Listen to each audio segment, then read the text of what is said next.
અંજાર તાલુકામાં બજાજ કંપનીની વીજ લાઇનનું કામ શરૂ કરવામાં આવ્યું છે અને તે કંપનીનું ટાવર પણ ઊભું કરવામાં આવ્યું છે। ખેડૂતોને વળતર ચૂકવવામાં આવ્યું નથી તેવા વિવિધ મુદ્દાઓને લઈને કોંગ્રેસના આગેવાન વી.કે. હુંબલ મીડિયા સમક્ષ વાત કરી સમગ્ર વિગત જણાવી હતી। સ્ટોરી રિપોર્ટ બાય કરણ વાઘેલા, ભુજ। આજે જે અમે આવેદનપત્ર આપ્યું એમાં મુદ્દો એવો હતો કે અમારા અંજાર તાલુકામાં વરસાણાથી એક હળવદ વીજ લાઇન જે બજાજ કંપનીને કામ એનું શરૂ કરેલ હતું, 2015માં એ ટાવર ઊભો કરી ગયા બજાજ કંપની। ત્યારથી આજ દિવસ સુધી ખેડૂતોને એ ટાવરનું વળતર પણ એને ચૂકવ્યું નહીં। વચ્ચે 9 વર્ષ નીકળી ગયા। હવે એ લાઇન ઉપર એ વીજ વાયર ચડાવવા માટે આવ્યા છે। ત્યારે અમે એમના પાસે ગયા, એની માંગણી કરી કે ખેડૂતોનું જે વળતર બાકી છે, નુકસાની જે 9 વર્ષ પહેલાં કરી ગયા, ખરેખર તો એને વ્યાજ સાથે એ રકમ એને ચૂકવવી જોઈએ।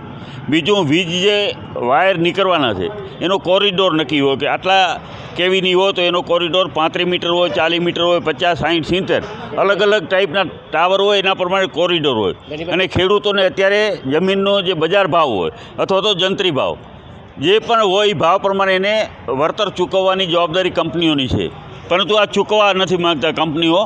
અને બળજબરીથી, દાદાગીરીથી પોલીસને સાથે રાખી ખેડૂતોને ધમકાવી, ડરાવી અને એની મરજી મુજબ એ લાઈન ખેંચી જવા માગે છે વાયર।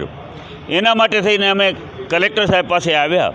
કલેક્ટર સાહેબને આજે ગુજરાત સરકારને, કેન્દ્ર સરકારના અનેક પરિપત્રો છેલ્લા 2024ના પણ છે, એમાં સ્પષ્ટ લખ્યું છે કે ક્યાંય પણ વળતર બાબતની વાત હોય અને વીજ કંપની અને ખેડૂતો અરસપરસ સહમત ન થાય તો કલેક્ટર સાહેબના અધ્યક્ષસ્થાને જે જિલ્લાની જમીન મૂલ્યાંકન સમિતિ છે એમાં એ જમીનની કિંમત નક્કી થાય અને એ મુજબ એનું વળતર ચૂકવવા પાત્ર થાય છે।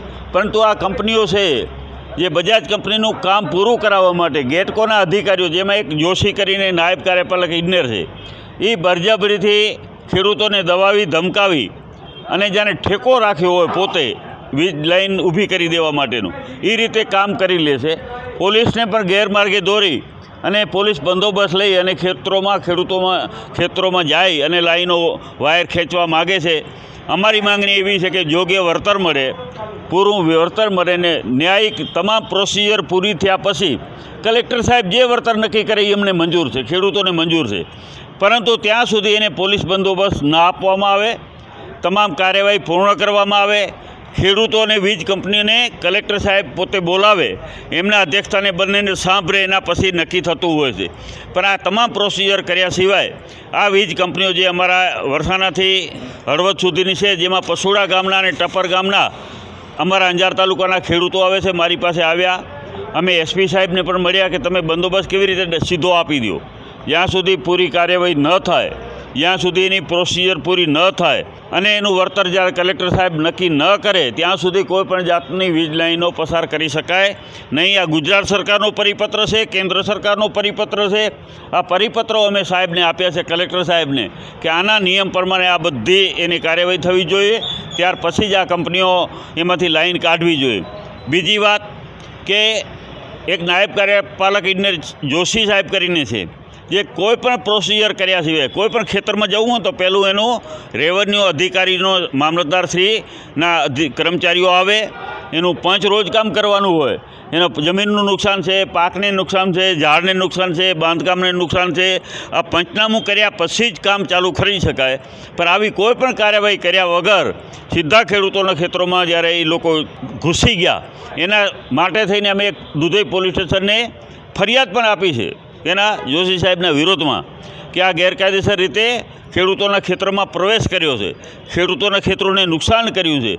તો આ તમામ બાબતોને લઈને અમારી આજે માંગણી હતી કે ખેડૂતોને ન્યાય મળે, ખેડૂતોને એના હક મળે, ખેડૂતોને એમના અધિકાર મળે, ખેડૂતોને યોગ્ય વળતર મળે અને જે સરકારના પરિપત્રો છે 2024ના અને કેન્દ્ર સરકારના છે એ પરિપત્રોને ધ્યાનમાં રાખી કલેક્ટર સાહેબ એનું વળતર નક્કી કરે એવી રજૂઆત અને માંગણી અમે લઈને આવ્યા હતા। અને જ્યાં સુધી આ વળતરની રકમ નક્કી ન થાય ત્યાં સુધી કોઈપણ પ્રકારનું કામ શરૂ ન થાય એ પણ અમે આજે રજૂઆત કરી છે। તેમ છતાં જો વીજ કંપનીઓ કામ કરશે તો ખેડૂતો વચ્ચે અને વીજ કંપનીઓ અને ગ્રામજનો વચ્ચે ઘર્ષણ થશે। તો આ ઘર્ષણ થશે એની તમામ જવાબદારી વહીવટીતંત્ર અને પોલીસ તંત્રની રહેશે। આ વાત અમે આજે સાહેબને કહી છે, સાહેબને અમને સાંભળ્યા છે અને ખેડૂતોને ન્યાય મળશે।